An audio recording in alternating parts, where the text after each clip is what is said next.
কথা তো খুব সুন্দর, কিন্তু পেশাব করে কেমনে পবিত্র হইতে হয় সে তো জানে না। সে তো জানে না। এটা সংশোধন করা দরকার। প্রত্যেক পুরুষ সৃষ্টিগতভাবে যত শক্ত সামর্থ্যই হোক, পেশাব করার পরে একটু সময় অপেক্ষা না করলে তার 2-4 ফোঁটা পেশাব আলাদাভাবে করবেই। এটা সৃষ্টিগতভাবে, এটা তার প্রস্রাবের নালীর প্যাঁচটাই এমন, এটা তার দুর্বলতা না, রোগ না।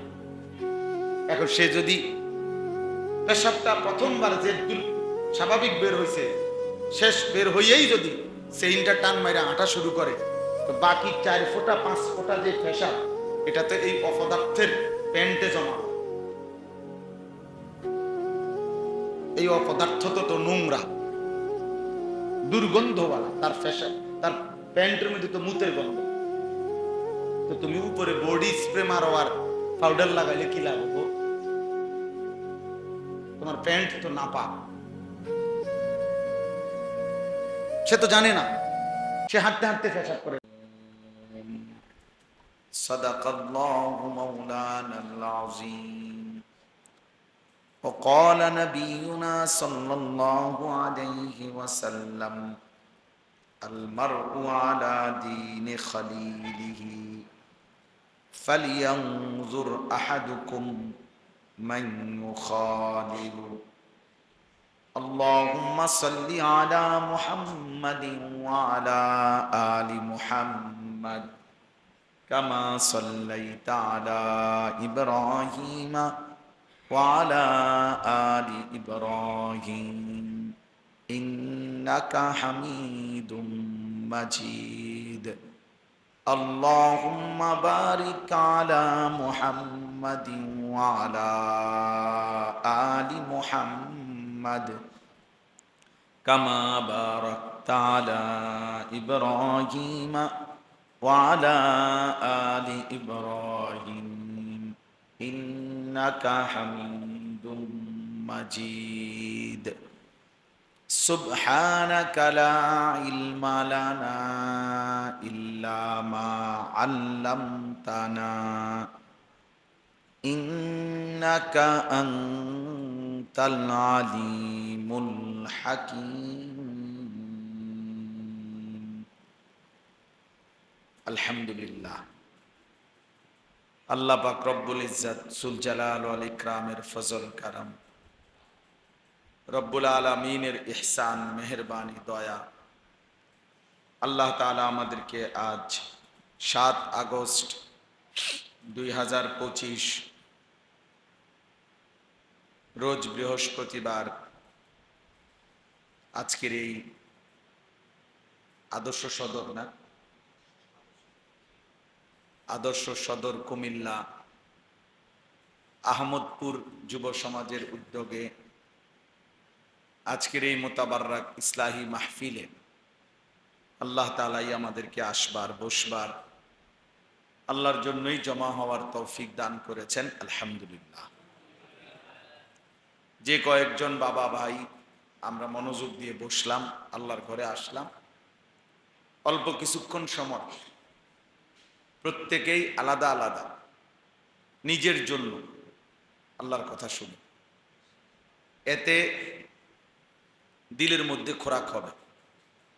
নিজের জন্য শুনলে ভালো।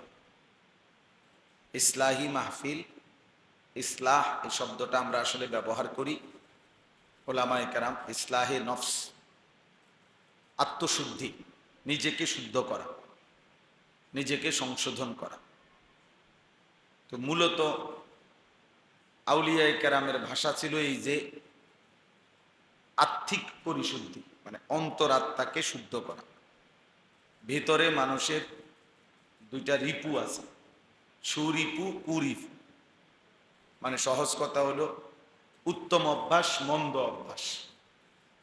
তো মন্দ অভ্যাসগুলো দূর করা, উত্তম অভ্যাসগুলোকে অন্তরাত্মা, ভেতরটা সুসজ্জিত করা, এটাই ছিল মূলত ইসলাহি মাহফিলের মূল মাকসাদ, ইসলাহে নফস।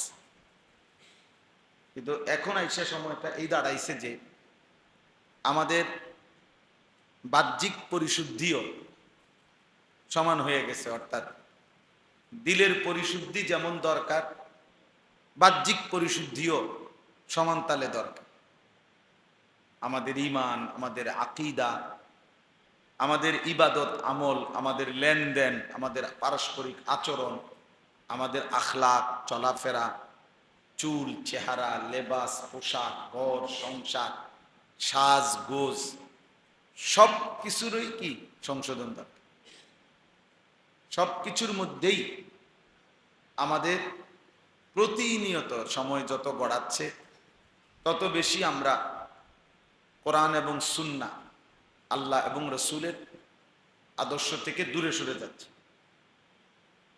এই জন্য ইদানিংকালে ওলামায়ে কেরাম খুব জোরদার ফিকির করে যে মসজিদে মসজিদে, এলাকায় এলাকায়, মাদ্রাসায় মাদ্রাসায়, পাড়ায় পাড়ায় এরকম ইসলাহি ছোট ছোট মাহফিল হোক, অল্প অল্পই হোক, 1 ঘন্টা 1.5 ঘন্টাই বয়ান হোক, একটু একটু বলা, যেন সর্বত্র এই আওয়াজটা পৌঁছে, এই কথাগুলো পৌঁছে।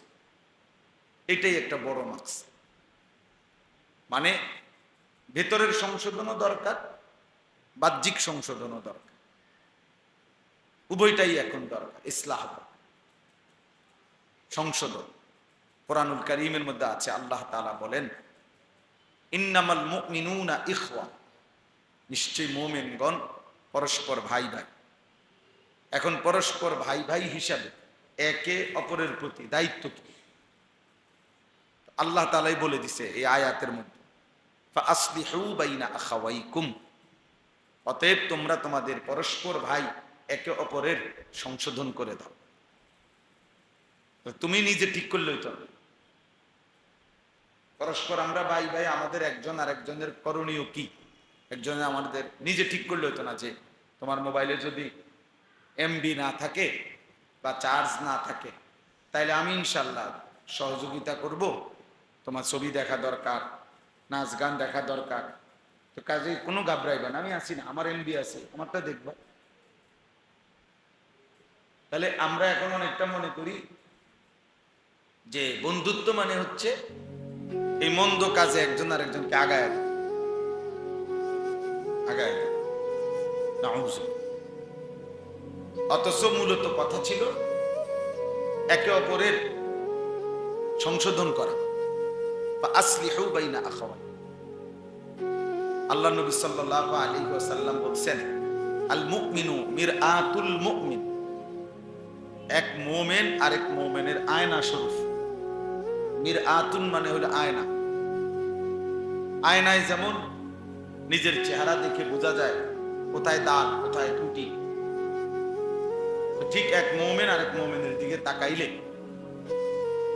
আয়নার মতো দেখতে পাবে তার ত্রুটি, সামান্য বিচ্যুতি, সেটা একে অপরকে মহব্বতের সাথে সংশোধন করে। যে ভাই আপনার নাকে এটা কি, চোখে এটা কি, আমরা যেমন বলে দেই, একজন আর একজনকে বলি, কিরে বেটা দোস্ত তোর জামা দিয়ে কি দাগ লাগলো দূর থেকে, অথবা কি বাবা দোস্ত তোর জামা দিয়ে কলারটা ছিল কেমন। এই যে একে অপরকে দেখেই আমি তার সংশোধন ফিকির করি। এটা তো হলো শার্ট কলার, এটা না, আখেরাতের সংশোধন। যে দোস্ত কি ব্যাপার, তুই মুসলমান, নামাজ পড়ো না, হ্যাঁ তুমি এরকম এলোমেলো চলো কেন? তাহলে এরকম একজন আরেকজনকে সংশোধন করে দাও, এটা আমাদের জিম্মাদার, আমাদের দায়িত্ব। এমনকি কোরআনুল কারীমের মধ্যে আছে, ওয়া ইন তাইফাতানি মিনাল মুমিনিনা ইখতাতালু ফাআসলিহু বাইনাহুম, মুসলমান এবং ঈমানদারদের মধ্যে দুটি দল যদি পরস্পর যুদ্ধ করে, ইখতাতালু, পরস্পর যদি মুখোমুখি লড়াইও করে, তাহলেও তোমাদের দায়িত্ব ফাআসলিহু বাইনাহুমা, তোমরা চেষ্টা করবে তাদের উভয়ের মাঝে ইসলাহ করে দিতে, সংশোধন। কি ফিকির, তখনও চেষ্টা করো ইসলাহ করো। কোরআনুল কারীমের মধ্যে আছে, আল্লাহ তাআলা বলছেন সমস্ত নবীগণ মানুষকে আল্লাহর দিকে ডাকতেন, তো ডেকে কি বলতেন, ইন উরিদু ইল্লাল ইসলাহ, হে আমার জনগণ, হে আমার কওম সম্প্রদায়, আমি তোমাদের কাছ থেকে আর কিছুই চাই না, শুধুই ইসলাহ, সংশোধন চাই। এই শব্দ দেখছেন কোরআনে খুব ব্যবহার আছে, খুব ব্যবহার আছে। কোরআনুল কারীমের মধ্যে আল্লাহ বলছে ফাত্তাকুল্লাহ আসলিহু যাতা বাইনিকুম, তোমরা আল্লাহকে ভয় করো, নিজেদের মধ্যে সংশোধন করো, নিজেদের মধ্যে সংশোধন করে। এভাবে অনেকবার আল্লাহ তাআলা এই কথাটা বলছে, ইসলাহ, সংশোধন করা। তাহলে এই জন্য এই ইসলাহি মাহফিল মানে একে অপরে মিলে মিশে সুন্দর করা, সংশোধন, নিজেকে ঠিক করা, নিজেকে পরিশুদ্ধ করা, ঈমান আমল সুন্দর করা, আখিরাত সুন্দর করা। এটা খুব জরুরি। এটা বন্ধুত্বের হক, এটা বন্ধুত্বের দাবি। একজন অপরজনকে আখিরাতের দিকে, পরকালের দিকে সংশোধন করে দিবে, ঠিক করে দিবে।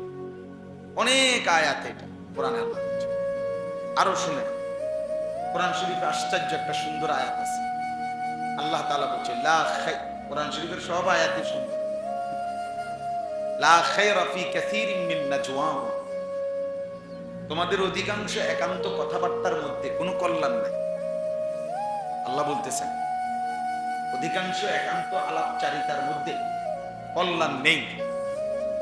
ইল্লা মান আমারা বিসাদাকাতি, তিন কথার মধ্যে কল্যাণ আছে। এক নাম্বার হলো যে কাউকে আল্লাহর রাস্তায় সাদাকা মানে দান সাদাকা করতে বলে, এটার মধ্যে কল্যাণ। দুই, আও মারুফি, যে অপরকে নেক কাজের কথা আদেশ করে, এর মধ্যে কল্যাণ। তিন, আও ইসলাহিম বাইনান নাস, যে মানুষদের মাঝে সংশোধন ইসলাহ করে, এর মধ্যে কল্যাণ। এই তিন কাজের মধ্যে কল্যাণ। ওমান ইয়াফআল যালিকা, আল্লাহ বলেন এই কাজগুলো যেই করবে ইবতিগা মারদাতিল্লাহ, আল্লাহ তাআলার সন্তুষ্টির জন্য, ফাসাউফা নুতিহি আজরান আযীমা, আমি আল্লাহ তাআলা তাকে মহা শ্রেষ্ঠতম প্রতিদান ফিরিয়ে দেব। এই জন্য সংশোধনের ফিকির করে, শুধু বক্তায় সংশোধন করে না। এই যে যারা ইন্তজাম করছে তাদের ওইটাই ফিকির, আমি বলতে পারি না কিন্তু যিনি বলতে পারে এমন কাউকে আনলাম, আমি আয়োজন করে দিলাম, আমি 10টা টাকার মধ্যে শরীক থাকলাম, আমি শ্রোতা হিসাবে শুনলাম, আমি আরেকজনকে ডাইকে আনলাম, যে কোনো ভাবে হোক আমি দ্বীনের কাজের সহযোগী কোনো না কোনো ভাবে। এই সহযোগী হওয়া, বন্ধু হওয়া অনেক বড় নিয়ামত, অনেক বড় নিয়ামত। প্রত্যেকেই ইনশাআল্লাহ এরকম একটি ভালো কাজে যে যেভাবে অংশগ্রহণ করছে, যে শুধু একটা হাসি দিছে, মাশাআল্লাহ, আচ্ছা মাশাআল্লাহ, ভালো করো, আগায় যাও, খোদার কসম আল্লাহ তাআলা তাকেও বিনিময় দাও। কুল্লু মারুফিন সাদাকা, যে বলছে প্রত্যেকটা নেক কাজ সাদাকা, আল্লাহর রাস্তায় সাদাকার মতো। নবীজি সাল্লাল্লাহু আলাইহি ওয়াসাল্লাম বলছে ওয়ালাউ আন তালকা আখাকা বিওয়াজহিন তালকি, তোমার ভাইয়ের সাথে যদি তুমি হাসি মুখে সাক্ষাৎ করো, এটাও নেকি, এটাও নেকি। তাইলে ছোট থেকে ছোট এরকম একটা সুন্দর ইন্তজাম ফিকির করা, একজনই শুনো, 10 জনই শুনো। আমি এটা চিন্তাও করি, কারণ আমি ব্যক্তিগতভাবে আমি তো নির্বাচনে দাঁড়াইতাম, আমাদের জনপ্রিয়তা দিয়ে আমি ঘাস কাটবো, আমি জনপ্রিয়তা দিয়ে করি, অনেক জনসমর্থন দিয়ে আমার তো দরকার নেই। আমার দরকার আল্লাহর কথা বলা।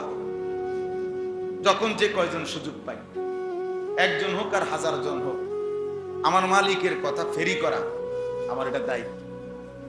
ফেরিওয়ালা অনেক সময় এমন হয় যে গলি গলি ঘুরতেছে 1 ঘন্টা 2 ঘন্টা, কেউ তার তাকে সাড়া দেয় না, কিন্তু সে তো তার পণ্যের ঘোষণা দিয়েই যায়,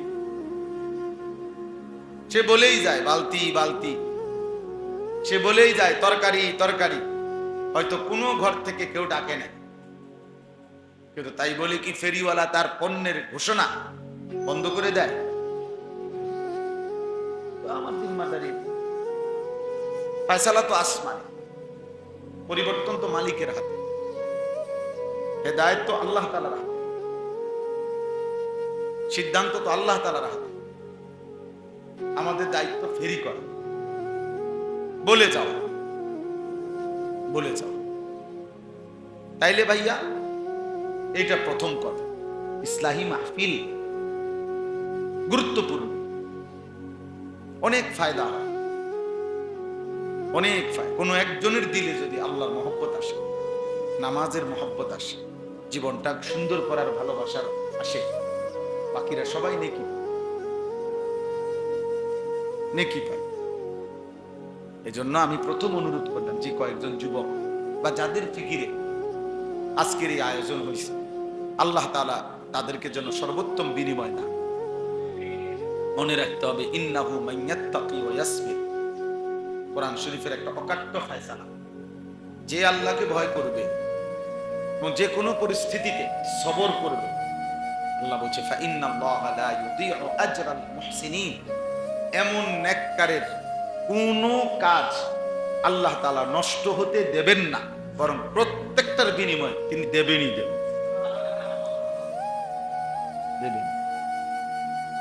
আজ নয় কাল সব ফলাফল আমি দেখে যেতে হবে।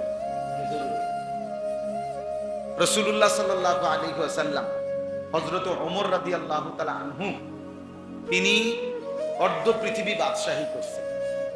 অর্ধ পৃথিবী ইসলামী খেলাফত ছড়িয়ে পড়ছেন, সবটা নবীজি দেখে যেতে পারছেন। কথা বলে না, বুঝেন নাই কথা?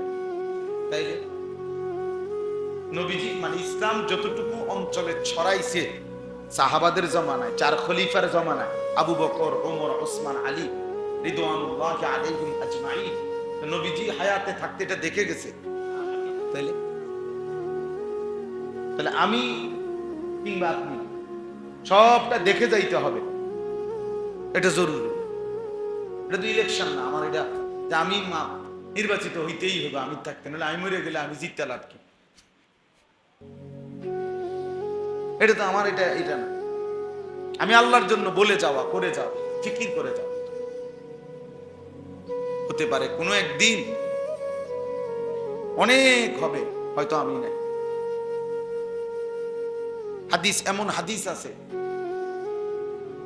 এই 1450 বছরের পরিক্রমা কোন হাদিসের ক্ষেত্রে আমরা পড়ছি যে এই হাদিস, মনে করেন আজ থেকে 500 বছর আগে একটা হাদিস, কথার কথা, এটার বর্ণনাকারী ছিল হয়তো একজন, কিন্তু 100 বছরের ব্যবধানে এসে আল্লাহ এমন উপযুক্ত ছাত্র মিলাইছে, মানে সংরক্ষণকারী, তার মাধ্যমে এই হাদিস পৌঁছে গেছে 10 লক্ষ মানুষের কাছে।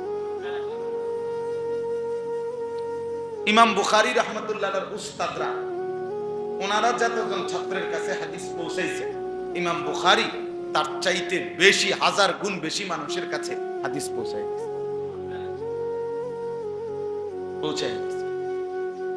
এই জন্য দোস্ত, ছোট হোক আয়োজন, ঘাবড়াইতে নাই, হিম্মত করে কদম বাড়াইলে আল্লাহ সহজ করে এবং নেকি দেবেন।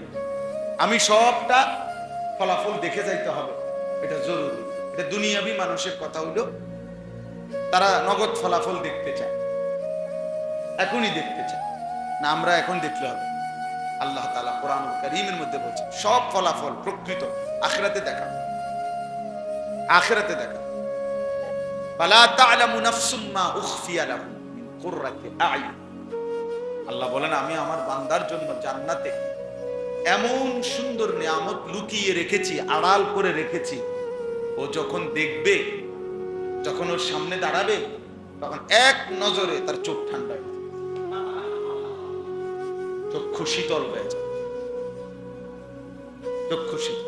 আল্লাহ তাআলা বলেন ইয়ারিফুনা, আমি আল্লাহ তাআলা জান্নাতে আমার বান্দার দুনিয়ার নেকি প্রত্যেকটা আমলের বিনিময়ের পুরস্কার আলাদা আলাদা চিহ্নিত করে, একবারে নাম, তারিখ সবকিছু লেখা, হিসাব করা ফেরেশতার মাধ্যমে বুঝায় দেব। একবার বলে দেবে ফেরেশতা। 7 আগস্ট 2025 রোজ বৃহস্পতিবার মাগরিবের নামাজের পরে ঠিক 7:29 বাজে আপনি এই মসজিদে একবার সুবহানাল্লাহ পড়ছিলেন, এটা সেইটার পুরস্কার।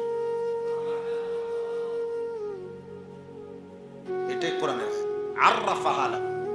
বান্দা চিনবে, বান্দা চিনবে তার পুরস্কার। আমি আমার রুকুর মাগরিবের সেটা কি নেকি আসছে এটা দেখব।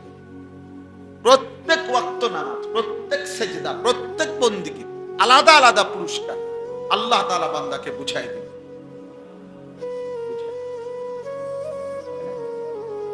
সুবহানাল্লাহ, মাশাআল্লাহ। আচ্ছা, এনে জায়গা আছে, এনে বসেন, এনে আরামসে বসেন। মাশাআল্লাহ। তাহলে এই জন্য বললাম ভাইয়া, আমি প্রথম উৎসাহ দিলাম যাদের ফিকিরে, যাদের চেষ্টায় এই আয়োজন, আল্লাহ তাআলা তাদেরকে উত্তম বিনিময় দান করেন। কোন নেক আমল, দ্বীনি কোন প্রচেষ্টা আল্লাহর কসম বিফলে যায় না। ঈমান আমলের কোন মেহনত বিফলে যায় না। কিন্তু এই সমস্যা হইল, আমাদের সমস্যা হইল, আমার সমস্যা, তোমার সমস্যা হইল, আমি থাকতেই সবটা দেখতে চাই। বুঝেন নাই কথাটা? আমাদের সমস্যা আমি থাকতেই সব দেখে যাইতে হবে। না না, এটা জরুরি না, এটা জরুরি। সাদাকায়ে জারিয়া তাহলে কি? অর্থাৎ আমি না থাকলেও আমার নেকি জারি থাকবে।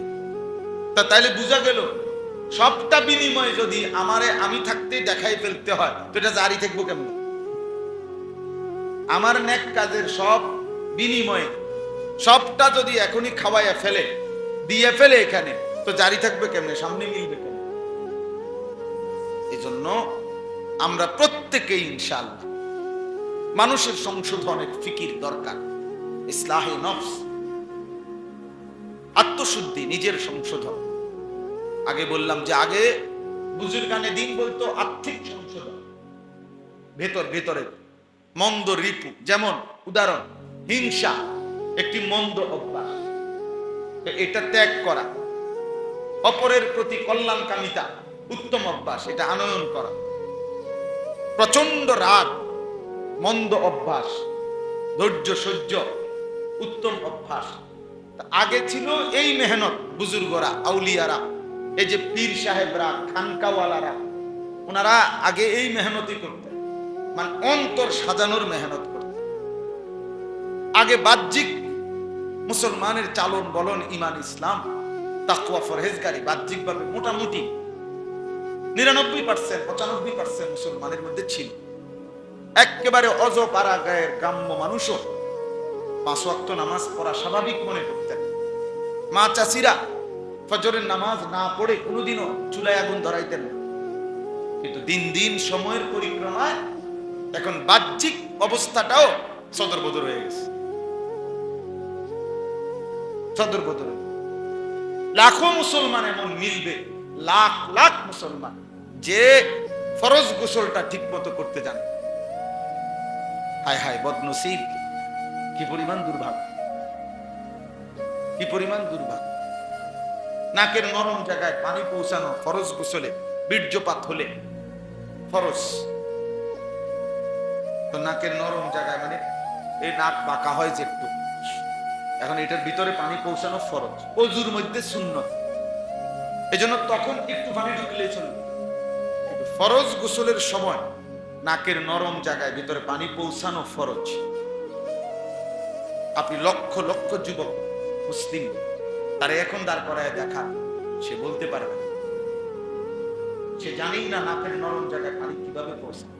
সিস্টেম আছে, এটা সিস্টেমে জানা, তাইলে সে তো অপবিত্র। সে যদি বঙ্গোপসাগরও গোসল করে, আটলান্টিক মহাসাগরও যদি সে তাকে সুবায়, তারপরেও সে অপবিত্র। আর অপবিত্র ব্যক্তির কোন নামাজ, সে যদি আল্লাহর ঘর কাবা ঘরে গিয়া ছাদের উপরে দাঁড়ায় সেজদা দেয়, খোদার কসম তার একটা সেজদা, একটা নামাজ কবুল হবে না, হবে না, হবে না, হবে না, হবে না। দৈন্তান নাই কেন না হবেন কি লা তুকবালু সালাতুন বিগাইরি তিরমিজি শরীফের প্রথম হাদিস 1 নম্বর হাদিস নবীজি সাল্লাল্লাহু আলাইহি সাল্লাম বলেছেন পবিত্রতা অর্জন ব্যতীত কোন নামাজ কবুল হয় না। শুক্রবারেরও না জানাজার নামাজ এখন বলেন মুসলমানের যে যুবক ইংরেজিতে বলতে পারে আমার উচ্চারণ ইংরেজিটা তো শুদ্ধ কিন্তু ওযু তো অশুদ্ধ বুঝেন নাই ইংরেজি উচ্চারণ তো শুদ্ধ কথা তো খুব সুন্দর কিন্তু পেশাব করে কেমনে পবিত্র হইতে হয় সেটা জানে না সে তো জানে না এটা সংশোধন করা প্রত্যেক পুরুষ সৃষ্টিগতভাবে যত শক্ত সামর্থ্যই হোক পেশাব করার পরে একটু সময় অপেক্ষা না করলে তার 2-4 ফোঁটা পেশাব আলাদাভাবে পড়বেই এটা সৃষ্টিগতভাবে এটা তার প্রস্রাবের নালীর প্যাঁচটাই এমন এটা তার দুর্বলতা না রোগ না এখন সে যদি পেশাবটা প্রথমবার যে স্বাভাবিক বের হইছে শেষ বের হইয়েই যদি সেইনটা টান মাইরা হাঁটা শুরু করে তো বাকি 4 ফোঁটা 5 ফোঁটা যে পেশাব এটা তো এই অপদার্থের প্যান্টে জমা এই অপদার্থ তো নোংরা দুর্গন্ধওয়ালা তার পেশাব তার প্যান্টের মধ্যে তো মুতের গন্ধ তো তুমি উপরে বডি স্প্রে মারো আর পাউডার লাগাইলে কি লাভ হবো তোমার প্যান্ট তো না পা সে তো জানে না সে হাঁটতে হাঁটতে পেশাব করে যাবে বাকি ফোঁটাগুলো যেহেতু হাঁটতে হাঁটতে যায় তাতে সে কেমনে মতে বলে না ঠিক না ওটা অযৌক্তিক কথা না তো ও তো জানে না ও তো মনে করছে ভদ্রতা মানেই হলো শুদ্ধ কথা বলে কেমন আছেন আঙ্কেল ভালো আছেন আঙ্কেল ভালো আছেন কেমন আছেন বাপরে লোকে মনে মাশাআল্লাহ দেখছো কি ভদ্র কথা বলার সময় কাজ নিয়ে যায় কিন্তু উনি খারাইয়া মতে অভদ্র বেটা অপদার্থ বেটা জানোয়ার বেটা এটা জানোয়ার বেটা শতভাগ জানোয়ার এটা যেটা দাঁড়াইয়া পেশাব করে 100 জানোয়ার এটা 100 জানোয়ার এটা জানোয়ার এটা এক বিন্দু ভদ্রতা শিখে না অপদার্থ বেটা মানুষ তো হস নাই বেটা ইংরেজি মারলে কি লাভ হলো পেশাব করতে জানোস না বেটা ভদ্রতা শিখাও বেটা কোন পাগলে বলছে ইংরেজি বললে ভদ্রলোক হয় এটা পৃথিবীর কোথায় সিদ্ধান্ত হয়েছে জাতিসংঘে ইংরেজি সির্ফ একটি ভাষা বাংলা একটি ভাষা এবং এটা দার্শনিকদের কথা হলো আঞ্চলিকতা কোনো অশুদ্ধ নয় আপনি জিজ্ঞাসা করে দেখেন কোন ব্যক্তি তার ভাষার যে আঞ্চলিকতা ওইভাবে কথা বলা এটা অশুদ্ধ না এটা আমার আঞ্চলিকতা এটা অশুদ্ধ হবে কেন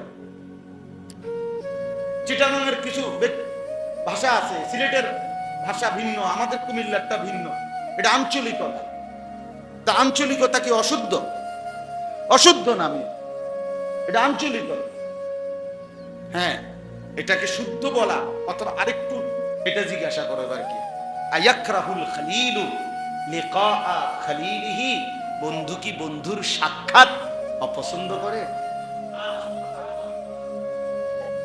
বন্ধু কি বন্ধুর মুলাকাত অপছন্দ করে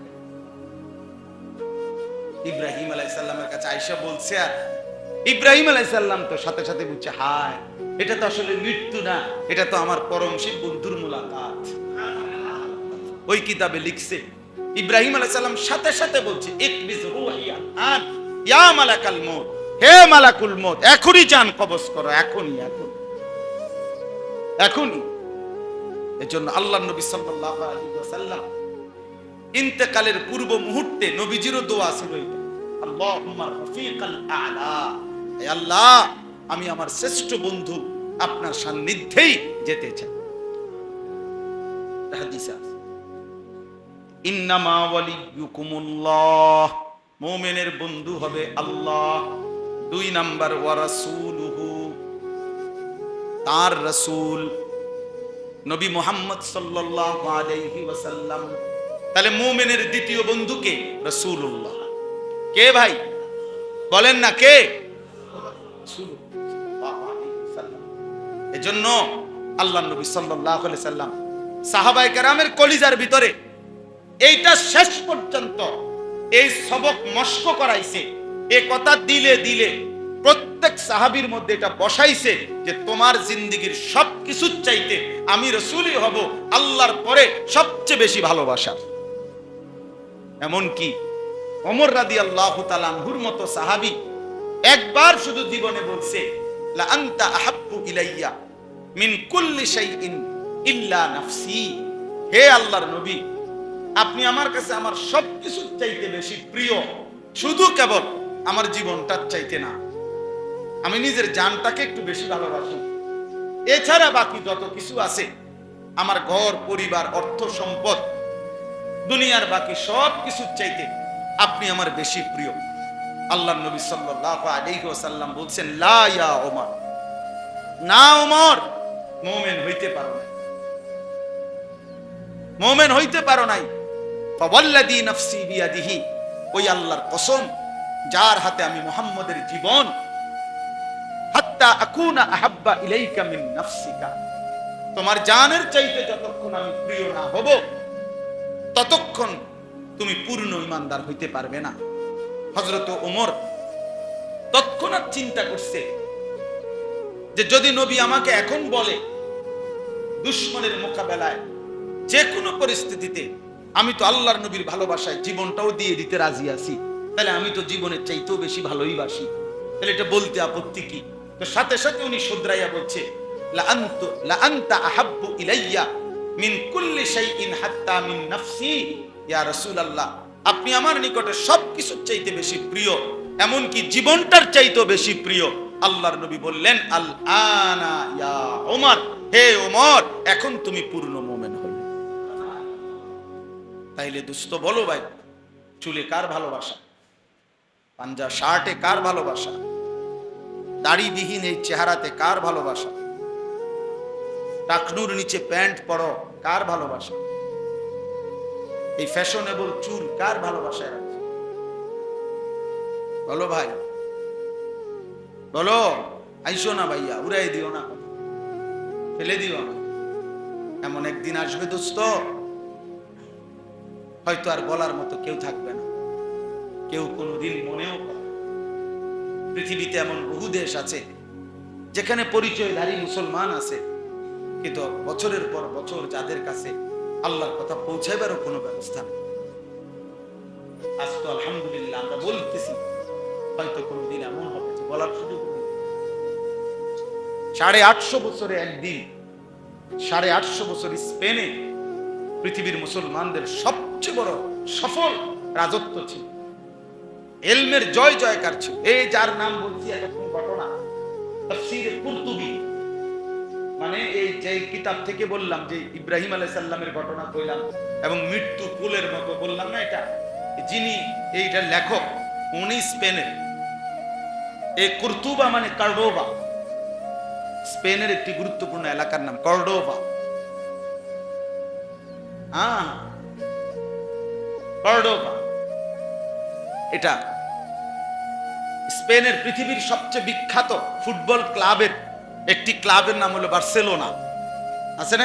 এটা স্পেনের একটি এলাকা, স্পেনের একটি জায়গার নাম হলো বার্সেলোনা।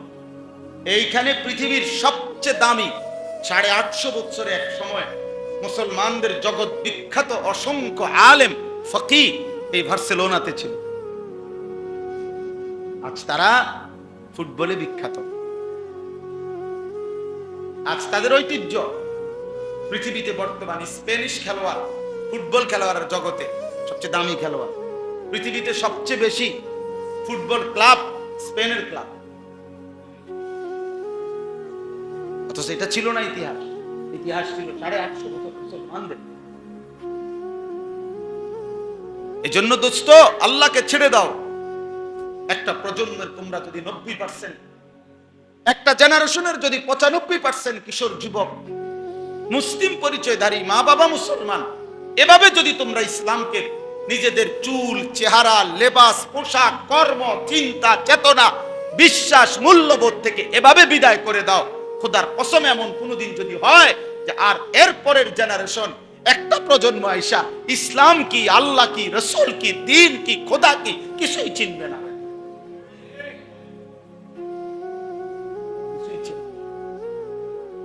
স্পেনের এখনকার জেনারেশন চিনে না। আজ তাদের ঐতিহ্য, তাদের স্বপ্ন ফুটবলের নামি দামি খেলোয়াড় হওয়া। স্পেন তো ফুটবলের জন্য জন্ম নেয়, ফুটবলের জন্য জন্ম। হ্যাঁ, 550 বছর এই ভারতীয় উপমহাদেশে, এই হিন্দুস্তানে, এই দিল্লিতে মুসলমান রাজত্ব করছে। আজ সেই অঞ্চলে মুসলমান নিজের জানটুকু বাঁচাইবার জন্য সংখ্যালঘু হিসাবে এই কসাই মোদির দোসরদের হাতে প্রতিনিয়ত নিজের জীবনটা দিয়ে ঘর হারা, বাড়ি হারা। অথচ তারাই ছিল কি এই হিন্দুস্তানের শাসক। মোগল সাম্রাজ্য কোথায় ছিল? এই হিন্দুস্তানে ছিল না? সেই জহিরুদ্দিন মোহাম্মদ বাবর কোথায় গেল হারিয়ে? কোথায় সেই আওরঙ্গজেব? কোথায় আলমগীর? কোথায় শাহজাহান? কোথায় হুমায়ুন? কোথায় জালালউদ্দিন আকবর? কোথায় মুসলিম শাসক? কোথায় তার? কোথায় সেই বাংলার নবাব? কোথায় তার? এই জন্য দোস্ত, ইসলাম ছেড়ে দিও না, আল্লাহকে ছেড়ে দিও না, রাসূলুল্লাহ সাল্লাল্লাহু আলাইহি সাল্লামকে ছেড়ে দিও। আপনাদের প্রত্যেকের কাছে নিজের ঘর, স্ত্রী, সন্তানের জীবন থেকে এভাবে ইসলাম বিদায় দিয়ে আপনাদের একটা সময়ের জেনারেশন আল্লাহ চিনবেন। 30 বছরের ঘরের মধ্যে দুর্ভাগা মুসলমান ঘরের মধ্যে স্থায়ীভাবে টেলিভিশনটাকে জীবনের তরে মেনে নিছেন। কাপুরুষ বেটা, কাপুরুষ তুমি মুসলমান, কাপুরুষ তুমি। তুমি তোমার বিবি বাচ্চার জন্য জীবনের তরে নাচ, গান, টেলিভিশন, নাটক, সিনেমা দেখবে আমার বউ বাচ্চা, এটা জীবনের সাথে মিশায় দিছে, এটা ঘরের অংশ বানায় দিছে, এটা ঘরের ফার্নিচারের অংশ বানায় দিছে। নিয়ম মাফিক বাজার খরচ যেমন করে, নিয়ম মাফিক ডিশের বিল দিতে আছে, নিয়ম মাফিক বিবি বাচ্চা নর্তকীর নাচ দেখতেছে। এটা যে কোনো গুনাহ, এটা যে কোনো পাপ, এটা ভুলেই গেছে, ভুলেই গেছে, ভুলেই গেছে। এমন আত্মভোলা হয় মুসলমান? এমন ভোলা হয়? বলেন একজনই ভাইবেন। আমি আবারও বলছি, অনেক মানুষ দিয়ে আমি করব, আমি ইলেকশন দাঁড়াই, আমি জনপ্রিয়তা দিয়ে করবো কি? ফেরিওয়ালার আবার জনপ্রিয়তা কি? ফেরিওয়ালা তো ফেরিওয়ালা, আমরা তো ফেরিওয়ালাই। এ বদলাবে, ও বদলাবে, কিচ্ছু হবে না, আমগো কিছু হইতো না। আমরা হুজুররা, আমরা আলেমরা, আল্লাহর কালেমা নিয়ে যারা কথা বলবে, যেই আসুক, এই জেল, জুলুম, হুমকি, ধমকি, ষড়যন্ত্র, ইসলাম মিটাবার ষড়যন্ত্র, এটা সারা পৃথিবী, আন্তর্জাতিক মহল সহ কাফের, বেঈমান, মুশরিক করছে তো করছেই, করতে থাকবেই। অতএব ওলামায়ে কেরাম বিশ্রাম কোনোদিনও মিলবে না। আমরা ঠ্যাঙের উপরে ঠ্যাং দিয়ে গেলাম, হইতো না। নতুন নতুন ফিতনা আসবে, নতুন নতুন ষড়যন্ত্র আসবে। ওলামায়ে কেরাম বাতিলের বিরুদ্ধে, জালেমের বিরুদ্ধে, অন্যায়ের বিরুদ্ধে, আল্লাহ রসুল দ্রোহীদের বিরুদ্ধে কথা বলবেই থাকবেই, বলতেই থাকবে। এটাই আমগো জিন্দেগি, এটাই আমগো জিন্দেগি। আমার পূর্বপুরুষের ওলামায়ে কেরাম যেহেতু এভাবেই করে কবরে গেছে, তো আমি বুঝি এই ঠ্যাঙের উপরে ঠ্যাং দিয়ে শুইয়া শুইয়া কবরে যাবে। হ্যাঁ, আমার আমলে আমি জমিদারি করি, হইতো না। আমগো জীবনে আমগো বিরুদ্ধে একদল ষড়যন্ত্র করবে, আমগরে মিটায় দেওয়া, এটা থাকবেই, এটা চলমান, অব্যাহত প্রক্রিয়া, অব্যাহত প্রক্রিয়া। কোনো কিছুর সমাধান হয় না, কোনো কিছুর কোনো ফায়সালা হয় না, কিন্তু জাতিসংঘের মানবাধিকার অফিস ঠিকই কি প্রতিষ্ঠিত হয়ে আছে। কেমনে হয়? কেমনে হয় বলে? কোন বরাদ্দ আমরা শুনি না, সব বরাদ্দ, কোনো কিছুরই কোনো বরাদ্দ। রাস্তাগুলো মনে হয় যেন 1 মাসের ব্যবধানে শতবদ্ধ হয়ে গেছে, সব ভাঙ্গে চুরা বনজন শেষ, কোনোখানে কোনো বরাদ্দ নাই। কিন্তু পতিতাদের জন্য বিশেষ বরাদ্দ হয়ে গেছে, শুনেন নাই? পতিতাদের জন্য বরাদ্দ ঠিক হয়ে গেছে। আর মাইলস্টোনের বাচ্চাদের জন্য, পরিবারের জন্য ত্রাণ উঠাইতেছে, ত্রাণের আবেদন করে। এই জন্য মাইলস্টোনের এক মহিলা, এক বাচ্চার মা এটা বলছে প্রতিবাদ করে যে আমরা ফকির না, আমরা ত্রাণ চাই না, আমাদের বাচ্চা চাই, বাচ্চা, অথবা কমপক্ষে বাচ্চার ডেড বডি চাই, বাচ্চার তথ্যটা নিশ্চিত হতে চাই। এই জন্য দোস্ত বুঝতে শিখো, ইসলামকে লাঞ্ছিত করবা, আল্লাহর দ্বীনকে প্রত্যাখ্যান করবা, খোদার কসম প্রিয় ভাই আমার, দুনিয়ার নিরাপত্তাও টিকবে না। এত রঙে নাচছেন না আপনারা, যারা সমস্ত ছেলে পেলে এত রঙে নাচছেন না। আখিরাত তো আছে, ঠিক আছে, ভুলে গেছেন। দুনিয়াতে জমিদারের হালতে থাকবেন, জি না? আল্লাহকে বেইজ্জতি করবেন, রাসূলকে অপমান করবেন, আপনি সুখে থাকবেন, জি না? সুখ এত না, বুঝতে গিলা না। এজন্য এটা বোঝা উচিত কি পরিমাণ মুসলমান ফিলিস্তিন আর গাজাতে রক্ত দিচ্ছে, আর কত রক্ত ঝরলে, আর কত বাচ্চা অসহ। 12 কিলোমিটার মুসলমানের বাচ্চা একটা রুটির জন্য হাইটা গিয়া যখন রুটিটা হাতে নিছে তখন গুলি করে মাইরা ফেলছে, ও লাশ হয়ে গেছে, ও লাশ হয়ে গেছে। বেটা, চাইতে দুঃখের কথা কি হইতে পারে? এই সভ্য পৃথিবীতে মুসলমানের এই করুণ পরিণতি আর কি হইতে পারে বলো ভাই? দেখো, নাড়িয়ে দেখো, ছবিয়ে দেখো, মোবাইলের নেশা তোমাদের ছুটলো না, নারীর নেশা তোমাকে ছুট। তোমরা ভাবছো তোমাদের উপরে কোনোদিন মুসিবত আসবে না, তোমরা মনে করছো তোমাদের উপরে কোনো বিপদ হবে না। বিপদ শুধু ফিলিস্তিনের জন্য বরাদ্দ, ক্ষুধার কষ্ট শুধু গাজাবাসীর জন্য বরাদ্দ না, আজীবন ওদের জন্যই বরাদ্দ হয়ে গেছে এটা নাকি? ঠিক আছে, চলো চলো ভাই, যে যতক্ষণ পারো চলো, কিন্তু বাকি মনে রাখো মরতেই হবে। হাসলেও মরে যাইবা, কাঁদলেও মরে। সুখের রাতও ভোর হয়, দুঃখের রাতও, বাসর রাতও ভোর হয়, ফাঁসির রাতও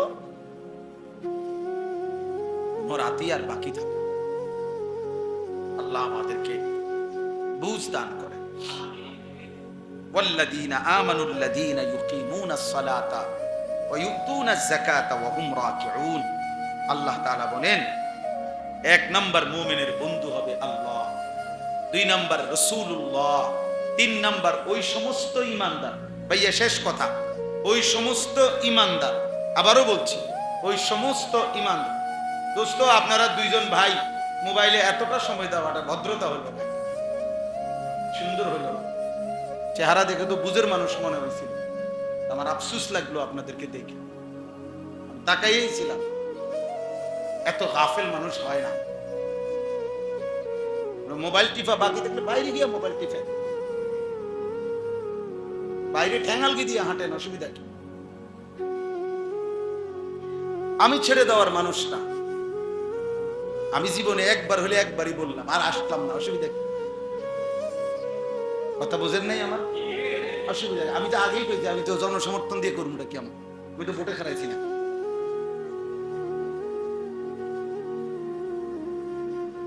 বুদ্ধিমান মনে করে নিজেকে, খুব চালাক, বাদ দাও খাল্লি বাল্লি, জানে কি ওরা ভাত খাইতে ভাত পায় না, ওরা বলবে আমাকে মোবাইলেই আমার আব্বা, মোবাইলেই আমার মা, মোবাইলেই আমার জীবন। হাসি কান্না, আনন্দ বেদনা, দুঃখ সুখ, হৃদয়ের যত ভালোবাসা, অভিব্যক্তি, চিন্তা, ফিকির, পরামর্শ, বুদ্ধি সব মোবাইল। চলো ঠিক আছে, এই পৃথিবীতে এর আগের প্রযুক্তিগুলো যেহেতু হারায় গেছে, খোদার কসম এই প্রযুক্তিও হারায় যাবে। টেলিগ্রাফ কোথায়? টেলিগ্রাফ, ফিতাওয়ালা ক্যাসেট কই? আপনি দেখছেন না ফিতাওয়ালা ক্যাসেট? আমি দেখছি না। কইডিয়ন কো? কোন কবিরাজ যদি কয় যে একটা ওষুধ বানাইবার লাগে একটু একটা ফিতা দরকার, সিডি সিডি ওই যে চ্যাপটা চ্যাপটা দেরি আজি সব সিডি ছিল না, একটা চ্যাপটা চ্যাপটা পাতলা, কই এগুলা কই? ওগুলা কই? এখন কোথায় বলো ভাই? আমি দেখছি, আমি সিডি দেখছি, আমি এই ফিতাওয়ালা ক্যাসেট দেখছি, টেলিগ্রাফ দেখছি, ডাক পিয়নের চিঠি। আমরা তো পুরাটা পড়ালেখার জীবন চিঠি পাঠাইতাম বাড়িতে, পোস্ট কার্ড, ওই যে নিচে দিয়ে কদ্দুর লেখা দিত, আর পোস্ট কার্ড একটা ছিল না, একটা কাগজের মধ্যেই এগুলা ছিল। কই এখন? কই এখন? কই? ল্যান্ড ফোন ছিল, এমনি এমনি ঘুরে ঘুরে যে কল করতাম, ফোন ওইগুলা কই চাষা আছে এগুলা? তো আমার বয়স তো কমপক্ষে 300 বছর, ঠিক না? 300 বছর, আমার বয়স 44 বছর। তো 44 বছরের ভিতরে এতগুলো প্রযুক্তি আমার এই 44 বছরের ভিতরে যদি হারায় যায়, তোমার পরবর্তী 44 বছরের ভিতরে দেখবা তোমার এই সময়েরও অনেক কিছু নাই। রাগ হইও না বাপ, হয়তো কোনোদিন মনে থাকবে, এই জন্য বললাম আর কি। মোবাইল থাকতে না, ফেসবুকের আব্বাও থাকবে না, ফেসবুকের বাপও থাকবে না, ইউটিউবও থাকবে, কোনোটাই থাকবে। প্রতিনিয়ত প্রযুক্তি এর চাইতে আপডেট হয়ে যায়। ওই যে এআই এখন যেটা ওটি সব হালাই দিছে, সব মার দিয়ে হয়েছে। এখন যেটা নতুন এআই, হ্যাঁ কিটা এটার নাম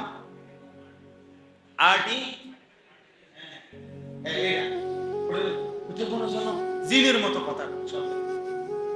একটা ব্যক্তির একেবারে সর্বশেষ রুচি অভ্যাসটা পর্যন্ত এটার মধ্যে সার্চ করি, মনে হয় যেন 800 কোটি মানুষের ব্যাপারে আলাদা আলাদা তথ্য দিতে পারে। কিভাবে সম্ভব? কিভাবে সম্ভব? কি চ্যাট জিপিটি নাকি? প্রতিনিয়ত প্রযুক্তি বদলায় যায়। আমার একজন ভাই বলছে, চায়না থেকে আইসা, আমার খুব ঘনিষ্ঠ মানুষ, উনি বলছে হুজুর আমি নিজে দেখে আসছি এমন প্রযুক্তি মোবাইলের, যে শুধু আপনি কল্পনা করবেন, অন্তরে ভাববেন, আর ওই ডিভাইসটা, ওই মোবাইলটা আপনার সাথে থাকার কারণে সেটা আপনার অন্তর থেকে, দিলের থেকে চিন্তাটা টাইনা নিবে। এরপরে যখনই আপনি মোবাইল অন করবেন, ওই বিষয়ের তথ্য আপনার কাছে সরবরাহ।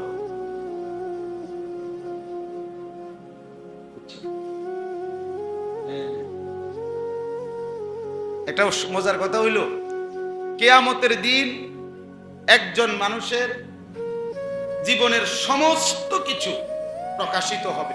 তাহলে এটা একটা অত্যাধুনিক প্রযুক্তি হবে, মানে অত্যাধুনিক মডেল। এর আগে মানে এটা ডেভেলপ হইতে হইতে হইতে কিয়ামতের আগ পর্যন্ত, ওই পর্যন্ত অত্যাধুনিকতা পৌঁছবে যে এর পরের এডিশনটাই, মানে পরের সংস্করণটাই হাসরের মাঠ। হাসরের, বুঝছেন হিসাব? এই জন্য এখন আধুনিকতা এত দ্রুত আগায়। তো কাজে তুমি তোমার এই সুন্দর জীবনটা মোবাইলের উপরে শেষ করে দিও না, কারণ এটা হয়তো তোমার হায়াত আরো থাইকা যাবে, কিন্তু এটা থাকবে, এটা থাকবে, এটা থাকবে না। আল্লাহ আমাদেরকে বুঝ দান করেন। তো আল্লাহ তাআলা বলেন, ওই সমস্ত ঈমানদার যারা আল্লাযীনা ইউকিমুনাস সালাহ, যারা প্রতিনিয়ত 5 ওয়াক্ত নামাজ পড়ে, ওয়া ইউতুনাজ যাকাতা ওয়া হুম রাকিউন, এবং যারা বিনম্র চিত্তে এবং যারা যাকাত প্রদান করে, অর্থাৎ যারা বিনীত হয়ে থাকে, বিনম্র চিত্তে আল্লাহর দিকে ঝুঁকে থাকে, নামাজ আদায় করে, যাকাত আদায় করে, আল্লাহ বলেন এমন ইমানদার মুমিনের বন্ধু হবে। ফাসিক নামাজ নাই, যাকাত নাই, নম্রতা নাই, ফালতু, অথচ মুসলমান, আল্লাহ বলেন এও ইমানদারের বন্ধু হতে পারে। শেষ কথা, কাউসার ভাই সাহেব বলছে শেষ। এরা মূলত একটা সমস্যা হয়েছে কাউসার ভাই। সমস্যা হলো প্রথম একদম অল্প কয়েকজন ছিল, ওই সময় যে একটা ভাব ছিল যে একটু কইয়া শেষ হয়ে যাবে, এখন পরে লোক বাইরে গেছে। এই বেড়ে যাওয়ার কারণে, ওনাদের কারণে আরো কথা বাড়ছে। এটা হেরার দোষ, আপনি কিছু বললে হেরার কথা, মানে আমার এরপরে এক জায়গায় নিয়ে যাবে যিনি, উনি আইসা বসছে, এই জন্য বলছি। এটা এই পরে যারা আসছে তারা দোষ। তারপরে আসলো কেন? আল্লাহ সবাই কবুল। ইন্নামা ওয়ালিয়ুকুমুল্লাহ ওয়া রাসূলুহু ওয়াল্লাযীনা আমানুল্লাযীনা ইউকিমুনাস সালাতা ওয়া ইউতুনাজ যাকাতা ওয়া হুম রাকিউন। আল্লাহ বলে মুমিনের বন্ধু হবে আল্লাহ। কে? এরপরে কে? রাসূলুল্লাহ। এরপরে নামাজি মুমিন, আল্লাহর প্রতি বিনম্র, আল্লাহর আদেশ হুকুমের প্রতি আনুগত্য, এমন মুমিন হবে মুমিনের বন্ধু। ওয়ামান ইয়াতাওয়াল্লাল্লাহা ওয়া রাসূলাহু ওয়াল্লাযীনা আমানু। আল্লাহ আবারও বলে শোনো বান্দা, আল্লাহকে যে বন্ধু বানাবে, রাসূলকে যে বন্ধু বানাবে, এমন গুণে গুণান্বিত নামাজি বিনম্র ইমানদারকে যারা বন্ধু বানাবে, তারাই হবে আল্লাহর দল। ফাইন্না হিসবাল্লাহি হুমুল গালিবুন। এমন আল্লাহর দলই কেবল বিজয়ী হবে। আল্লাহ আমাদেরকে এমন হওয়ার তৌফিক দান। এজন্য বন্ধু আল্লাহ। আমার বন্ধু কে? আমার বন্ধু রাসূলুল্লাহ। আমার বন্ধু মুমিন, ওই মুমিন যে নামাজি, যে যাকাত দেয়, যে আল্লাহর হুকুমের প্রতি আনে। আল্লাহ তাআলা আমাদের প্রত্যেককে আল্লাহ এবং তার রাসূল এবং সত্যিকারের ইবাদত গুজার ইমানদার মুমিনকে বন্ধু বানাবার তৌফিক দান করেন, কবুল করেন, জীবনটা সুন্দর করার তৌফিক দান করেন। সুবহানাল্লাহি ওয়া বিহামদিহি, সুবহানাকাল্লাহুম্মা বিহামদিকা, আশহাদু আল লা ইলাহা ইল্লা আনতা, আস্তাগফিরুকা ওয়া আতুবু ইলাইক। তোর কাছে দিয়া আলহামদুলিল্লাহি রাব্বিল আলামিন, আল্লাহুম্মা আনতাস সালাম মিনকাস সালাম। অপরাধ না, শুদ্ধ ভাষা আমি বলতেছি, নিষেধ না। তুমি ভদ্র হইলা কিভাবে? তুমি তো পেশাব করতেই জানো না।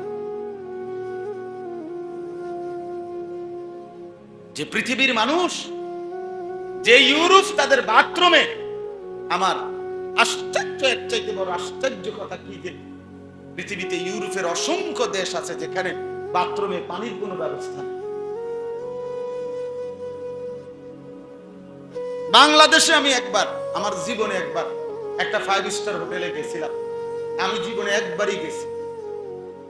পাকিস্তানের বিশ্ববিখ্যাত বুজুর্গ আল্লামা তাকি উসমানী সাহেব আসছিলেন, আর ওইখানে একটা সেমিনার হয়েছিল ব্যাংকারদের, মানে ইংলিশে উনি বাংলাদেশের সমস্ত ব্যাংকে যারা ব্যাংকার, ওদের সামনে ইসলামী ব্যাংকিং ব্যবস্থাটার উপরে একটা বক্তব্য দিয়েছিলেন। তো ওইখানে একজন ভদ্রলোক আমার খুব ঘনিষ্ঠ ছিল, উনি আমার জোর করে দাওয়াত দিয়েছিল যে হুজুর 100 জন আলেম ওইখানে থাকবে ওই প্রোগ্রামে, আপনার নামটা আমি একটা কার্ড নিছি, আপনি আমার এই আবদারটা রাখেন, আপনি মানে ওখানে থাকবেন। আরো আগে ঠিক আছে, আমি গেছি। এই জীবনে প্রথম আমি এই বাংলাদেশের, ইচ্ছা করে নাম বলতেছি না, 5 স্টার হোটেলে গেছি। গিয়া যখন এরপরে বয়ান শেষে ইস্তেঞ্জার সময় হয়েছে, ওয়াশরুম গেছি, এটার ভিতরে কোনো ফানি নেই, নাই যে নাই, ফানি নাই। ইন্না লিল্লাহ। আমি তো এই কথা স্বপ্নের ওই দিকেও ভাবি নাই যে এমন কিছু হইতে পারে পৃথিবীতে। শুধু টিস্যু পেপার। বাইর হইয়াই আমার মেজো ভাই ছিল সাথে, আমি মেজো ভাইরে বলছি, ভাই আল্লাহ দোহাই ভাই, আমি খানা টানা খাইতাম না, আমার বাইরে যেতে এক্ষুনি। কি আমি ওই মোল্লার দৌড় মসজিদ পর্যন্ত, আমি মসজিদে যাইতে, অর্থাৎ মসজিদে তো আমি জানি পানির ব্যবস্থা আছে। আমি এই অবস্থায়, মানে এরপরে খানা আর কি, বুঝেন নাই, আমি বুঝি এই পানি ব্যবহার করতে পারি নাই, আমি কেমনে খানা খাবো? আমার দুইটা মাথাতে দল, সারা শরীর গুল্লে আইতেছে। আল্লাহ আমাদেরকে হেফাজত করে। এই জন্য নওজোয়ান আখলাক শিখো, জীবন শিখো, নিজে এটা দরকার, ইসলাহ দরকার, সংশোধন দরকার। এই জন্য বললাম একটা সময় ছিল শুধু দিলের সংশোধন, ইসলাহি মজলিসের, ইসলাহি নফস, আত্মশুদ্ধি বলতো এটাকে। এখন আর শুধু এতটুকুতে সীমাবদ্ধ না, এখন হয়ে গেছে আত্মশুদ্ধিও বাহ্যিক শুদ্ধিও। বাহিরটাও কি করা দরকার, এখন শুদ্ধ করা। এই জন্য এখন ইসলাহি মজলিসের প্রয়োজনীয়তা আগের চাইতে অনেক বেশি, অনেক বেশি, অনেক বেশি। মুসলমানের সন্তান আল্লাহ চিনে না, আখিরাত চিনে না। মুসলমানের সন্তান তার রাসূল সাল্লাল্লাহু আলাইহি সাল্লাম, তার কোন জীবন আদর্শ চিনে, খায় কেমনে, ঘুমায় কেমনে, পেশাব পায়খানা করে কেমনে, চুল দাড়ি লেবাস পোশাক কোন কিছুতে সারাদিন তার সাথে আপনিও আপনি ইমান ইসলামের কোন চিহ্ন পাবেন না। আয় তুমি কেমনে মুসলমান, তুমি কেমনে মুসলমান? হযরত আব্দুল্লাহ ইবনে ওমর রাদিয়াল্লাহু তাআলা আনহু বলতেন, রাসূলুল্লাহ সাল্লাল্লাহু আলাইহি ওয়াসাল্লামের জামানায় যারা ফজরের নামাজে উপস্থিত হতো না, আমরা ধরে নিতাম তারা মুনাফিক।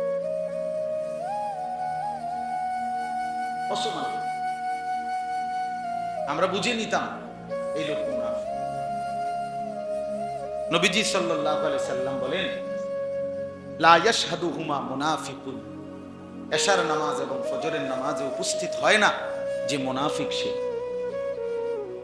হযরত আব্দুল্লাহ ইবনে মাসউদ রাদিয়াল্লাহু তাআলা আনহু বলেন, নবীজির জামানায় যারা চিহ্নিত মুনাফিক ছিল, অর্থাৎ আমরা ভিতরে ভিতরে জানতাম যে নিশ্চিত সে মুনাফিক, হযরত আব্দুল্লাহ ইবনে মাসউদ বলেন ওই চিহ্নিত মুনাফিকরাও ফজরের নামাজে অনুপস্থিত থাকতো না, উপস্থিত থাকতো যেন লোকে তাদেরকে মুনাফিক না বলে। মানে নিজের মুনাফিকি লুকাইবার জন্য ফজরের নামাজে থাকতো, ফজরের নামাজে উপস্থিত, মানুষের যাতে টের না। কথা বুঝছেন না? এখন ইমানদারের সন্তান সে খোদার 365 দিন পার হয়ে যায়, এমনও দুর্ভাগা আছে যে কোনদিন ফজরের নামাজ। হায় হায় বদনসিব, তুই কিসের মুসলমান? তোর বললো কে মুসলমান? বেটা কে বললো তোকে মুসলমান? তো মুনাফিক তো তুই। নবীজি তো বলছেন, তোমাকে তো রাসূলুল্লাহ সাল্লাল্লাহু আলাইহি সাল্লাম বলছেন। আল্লাহ আমাদেরকে বুঝ দান করে। এই জন্য জীবন চলার পথে আল্লাহকে সঙ্গী বানানো উচিত, প্রিয় নবী সাল্লাল্লাহু আলাইহি ওয়াসাল্লামকে সঙ্গী বানানো উচিত, সত্যিকার অর্থে মুমিনদেরকে বন্ধু বানানো উচিত। এই আমি যে দুইটা আয়াত পড়ছি, এখন আর অল্প একটু সময় এই দুইটা আয়াতের কথা বলি। 6 নম্বর পারা, 5 নম্বর সূরা, সূরায়ে মাইদাহ। এই সূরার 55-56 এই দুইটি আয়াত আমি তেলাওয়াত করেছি। এই দুইটা আয়াতের মূল বক্তব্য হলো ইমানদারের বন্ধু কে হবে, ইমানদারের বন্ধু কে হবে। মানুষের জীবনে সংঘ একটা গুরুত্বপূর্ণ বিষয়।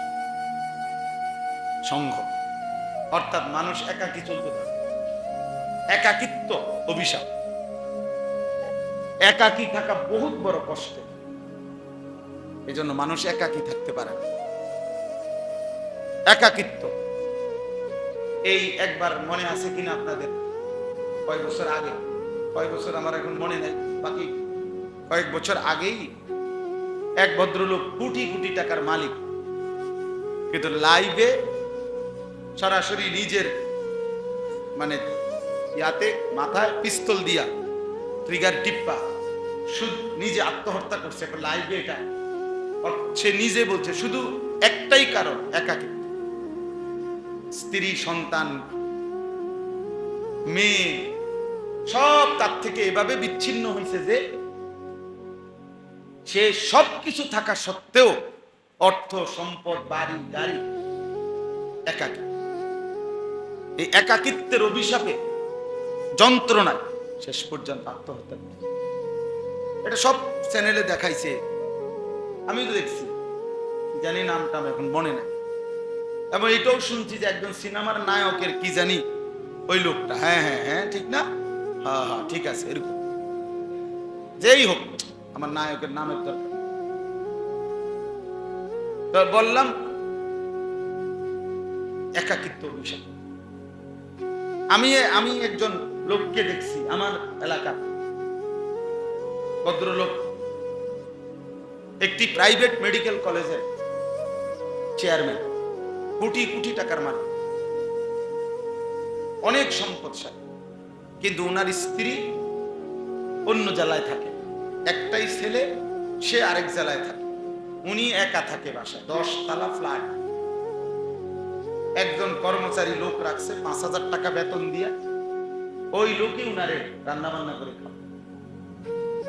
এবং উনি রাত্র হইলে সারা রাত ব্যাপী একবারে আমার প্রতিবেশী একটার পর একটা সিগারেট খায় আর সারা রাত গিটার বাজায়, ten ten ten ten ten করে বাজায়, গান গায়।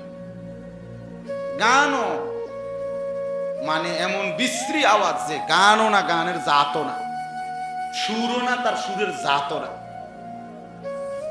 আশেপাশে চতুষ্পদ জন্তু যায়, এগুলো পর্যন্ত বাদ মানে বে বে শুনি।